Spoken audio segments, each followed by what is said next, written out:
Well, all I want for Christmas is Arsenal to spend £50 million minimum on a forward, please, because we're due this, and it's about 3 years overdue, but we really need to sign one, and the Saka injury has made that even more a pressing concern. Look, let me just say that going into this January window, I didn't think we were going to do any more. I didn't think we were going to add anything in any player of any real kind of big stature with a real kind of fee behind it. I didn't think we'd add a player that we'd get particularly excited about. I hoped we would. I think a big club like Arsenal trying to go for the major honours should be taking every window as an opportunity to improve and get better and add to the squad, and to, actually really feel like the squad's come out in a better place than it went into the January window or the summer window, whatever window it is, right? You come out hoping that your team is in a better place than it was when you went into it. But there's Bukayo Saka injury, and if you want my full reaction, I did a live stream reacting to it all, the news that he could be out for a good 2 months, but obviously we hope it's less. I did a reaction to that on the Goonerverse as a live stream, go check that out. But the news about Bukayo Saka's injury has made this a necessity. For me, it's a failure if we do not add someone, especially because of the Sterling injury now and the lack of use, of that player and that loan deal has been a bit of a shambles too. So Arsenal, for me, have no real excuse. Now, what I've done is put together a list of names here that I would like to see Arsenal go for. Now, they feel, at first, when I was writing it down, they feel a touch unrealistic. They don't feel like perfect signings, whether it be too expensive, whether it be other issues with the player. But it's roll the dice time.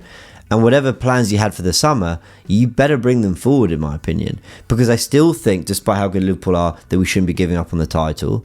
And I actually still think that we are in a position where we could do something really good this season, but we've missed some key players like Odegaard and Saka for prolonged periods of time. So we need to go and bring someone in my opinion. We have to strengthen. So here are the names. Let's start with my first one. And yes, I'm a broken record, and yes, it's boring to keep hearing me say it, but Mohamed Kudus, I'm going to keep saying, and let me give you an extract from an article in The Athletic.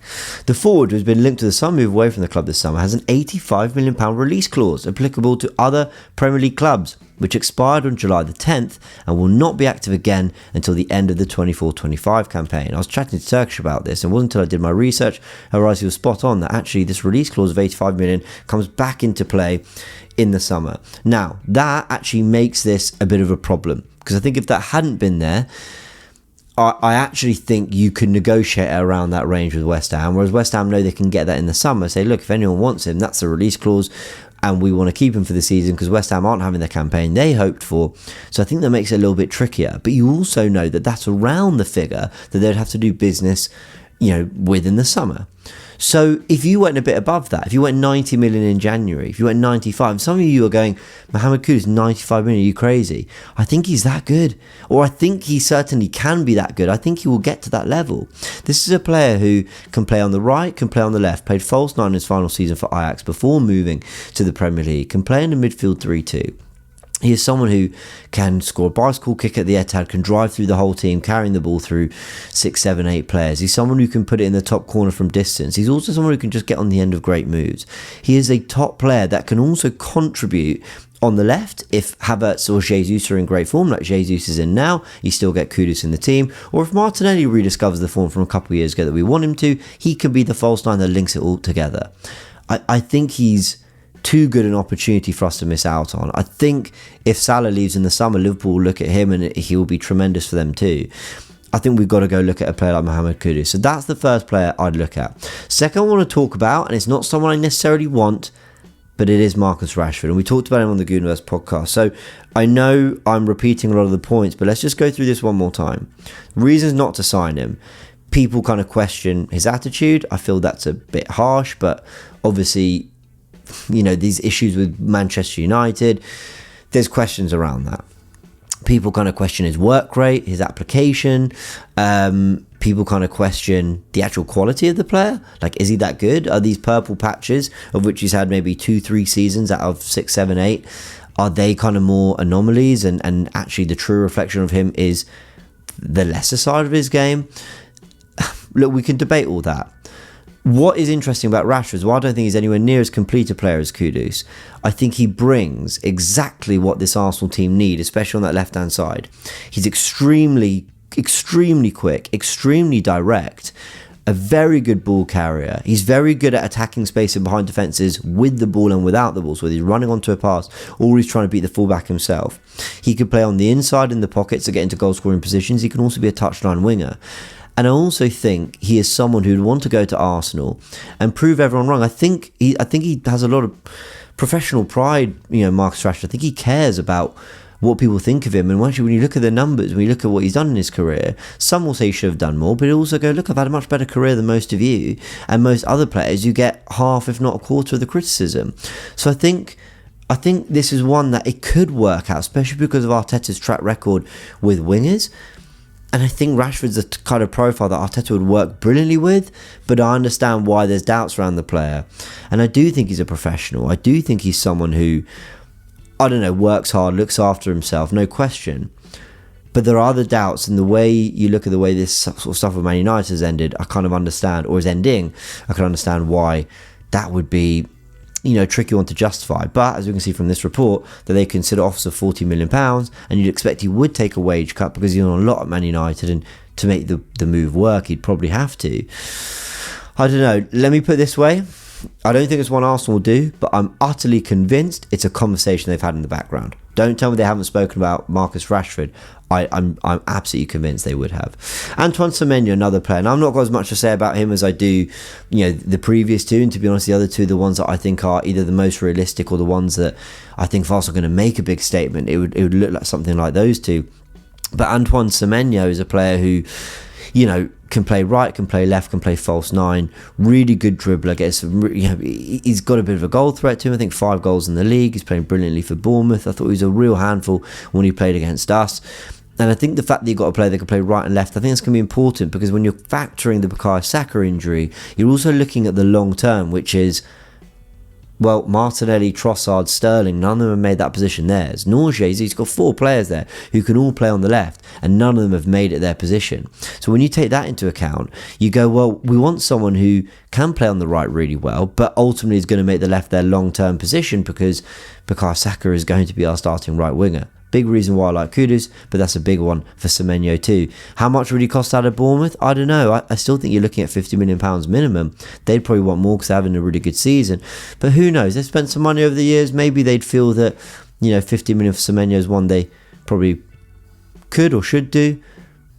But even then, I say it, Bournemouth fans watching this, you might rightly think, no, we wouldn't do it for anything less than 70. In which case, there's still a debate there. Because if he can have that explosion that I believe Kudus can, then, sometimes you've got to pay for what they can be rather than what they are today. So let's see on that one. That's one that I know that Alex from the Different Knock really rates. Transfer that he really rates. Let's see. I'd like Semenyo for sure. Now, I've added João Pedro to the list. Now, this one's different because he's a striker. But to be honest, I could have added basically any Brighton forward. Let me just go through the list on their squad. They've got Julio Enciso, Karim Mitoma, Simon Adingra, Yankuba Minte. They've got Grada, March, Mazilu, if I pronounce that correctly. João Pedro, I've mentioned. Evan Ferguson, remember the hype around him. Jorginho Ruto's like a £40 million signing, and Danny Welbeck, who plays a lot of football and he's available for Brighton. They've got so many players that can play in those forward positions that for me, it sort of screams like, do they need all of them? Is there an opportunity there? Is there someone we could go in for? If it's not, João Pedro is the one I like the most, but Karim Mitoma is a very exciting winger. Simon Adingra, I think, is very talented. That's pretty much it. Evan Ferguson, could you pick up just simply to have another forward in there? And then Jesus you have on the right, and we know the potential that Evan Ferguson has. I don't know. So while I mentioned Pedro, I basically think shop at Brighton because there's maybe someone there. Problem is, they are really, really tight on their valuations. Very difficult to do business with them, and rightly so. They sign these players and they want the most they can get out of them. But I just wonder if there's something there Arsenal could do. And João Pedro is the player I really like, but I think it'd be very difficult to get for anything less than 60, 70 million in this window. And Ademola Lookman is the other player. Again, a player that Alex really, really likes. When I look at him, he looks very, very direct. Now, I know he's been at Fulham and Everton, and we've seen him a bit in the Premier League, but sometimes players need to go and play some football and get some minutes, regular minutes, just to find that rhythm, get their confidence back. And at Atalanta, he's absolutely killing it. Let's go through some of his numbers, because in what's that, 98, sorry, my laptop's a bit further away from me. 98 appearances, 44 goals, and 23 assists. So, quick maths, is That song "Man's Not Hot" just popped off in my head. Quick maths will tell me that it's 67 GA in 98. That is not bad at all. Really not bad at all. With 11 goals and 8 assists in 31 games in Serie A last season, he's got 9 goals and 4 assists in 14 already this season. Scored a really good goal against Real Madrid, I think. 3 goals and assists in 5 games in the Champions League, so the output is there too. This is a very, very, very talented winger. Now, Atalanta, I don't know what they would want in terms of business. Italian clubs don't seem to charge the absolute fortune that you'd have buying in the Premier League. And this is someone who you're getting a Premier League experienced player at a good age, going into his peak with his output on the up, with his performances on the up, with some good Champions League experience in there too. I don't know. This feels like it makes a lot of sense in a lot of ways. But he's only been there, what have we got? 3 seasons. Yeah, 3 seasons.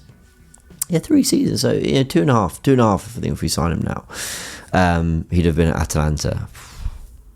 Listen, I think this is a really tempting one. And I think Arsenal should have a real look at this. I think was it Bayern Munich or someone else were looking at him too.